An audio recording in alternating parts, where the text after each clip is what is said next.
I was 32 when I finally accepted that my marriage to Cassie was over. It wasn't a decision I made lightly, but over time it became clear that the love we once had was lost.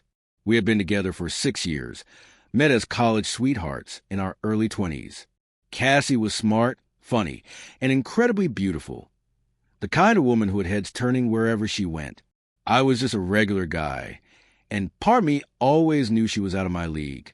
But we clicked, and everything felt right in the beginning. We traveled, laughed, and talked about the future. We bought a little house outside of Denver, got a dog, and dreamed about having kids one day.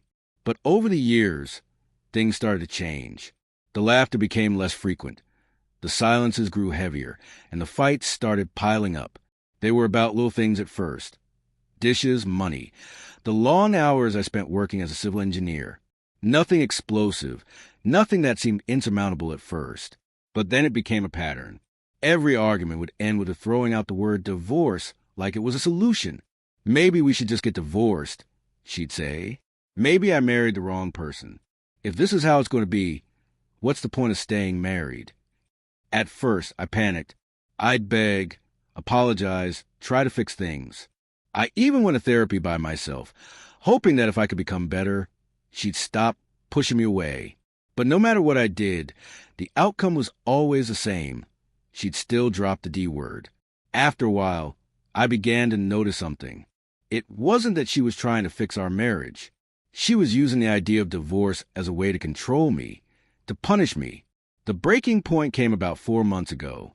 I had just returned home late from a job site 2 hours away. I was exhausted.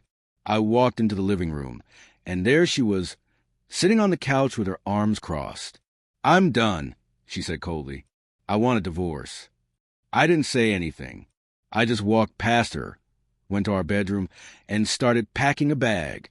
She followed me, confused. "What are you doing?" she asked. "You said you wanted a divorce, and now I'm agreeing with you." I replied calmly. Her expression changed. "No, I didn't mean now. I was just upset." But I knew better. "Cassie, you've said that word so many times." "I think you meant it every time. You just didn't think I'd actually agree."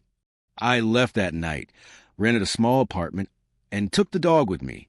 A week later, she called, texted, cried, telling me I was abandoning the marriage, that she was just emotional.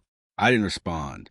For 3 months, I focused on myself, my work, my peace. I started hiking again, hit the gym, even found a new therapist who didn't try to convince me to fix a marriage that wasn't mine to fix. Then she asked to meet. I agreed. We met at a coffee shop near our old house. She looked beautiful but worn out, like someone who hadn't been sleeping. "I've been thinking," she said softly. "I was wrong. I pushed you away. I thought you'd never really leave. But I miss you. I want to fix this." She looked sincere, tearful, vulnerable. For a moment, I almost believed her, almost. But then that uneasy feeling in my gut returned. Something didn't feel right. So I did something I hadn't allowed myself to do until then. I logged into our shared iCloud account. We had never unlinked it after our separation, and all of her texts and photos had been syncing there until recently. I scrolled through her messages. I shouldn't have, but I did. And there it was, his name, Eli. He was her co-worker. I remember her mentioning him before, saying he was annoying, but the text between them told a different story. They were intimate, familiar. The affair had started 8 months before I left. There were texts about hotels, secret weekends together, even pictures. They called me the boring husband and joked about how clueless I was. One of the texts from Eli came the night I left. "Told you he wouldn't stay gone long. Let him pout. He'll crawl back." And Cassie's reply, "He always does. He's too scared to be alone." I wasn't scared to be alone anymore. I hadn't gone back to her. But that's when it truly hit me. All the threats of divorce, the cold silences, they weren't just manipulation. They were about guilt, projection. She'd been testing me, seeing how far she could push me, how much she could get away with. When I met her at the coffee shop, she didn't know that I knew. I let her cry, let her pour her heart out, let her apologize. And when she asked, "Do you think we can try again?" I smiled and said, "I already did try. and then added, while you were with Eli. Her face fell. Panic took over. I showed her the messages, the photos, everything. Her entire demeanor crumbled. I didn't mean for it to go that far, she started, but I cut her off. You only ended things with him after I left. I said flatly. You never expected me to stay gone. But I did, and I will. I stood up, left a $5 bill on the table, and walked out. That night she called me, screaming, crying, begging. She left voicemails promising she'd do anything to earn another chance. But I was done, not because of the affair, but because I'd spent years begging for us to work. She had weaponized my love, using the threat of divorce to control me, until all I could see when I looked at her was the idea of leaving. Now she was getting what she always threatened. And for the first time in ages, I felt free. When I walked out of that coffee shop, I didn't cry. I didn't yell. I didn't even feel anger, just emptiness, followed by relief. It was like my soul had been clenched for years, and finally, it was at peace. I went home, sat on the floor with my dog, Milo, a shepherd mix who had been with me through every rough night, every argument that ended with me sleeping on the couch. He laid his head in my lap, like he knew what had just happened. Maybe he did. Over the next few weeks, I blocked her on everything, changed my number, set up mail forwarding, and filed the divorce papers myself. No lawyers. I didn't want a penny from her, didn't want the house, just wanted out. I guess that's what really broke her. She kept trying, reaching out through friends, emails, even showing up at my work once.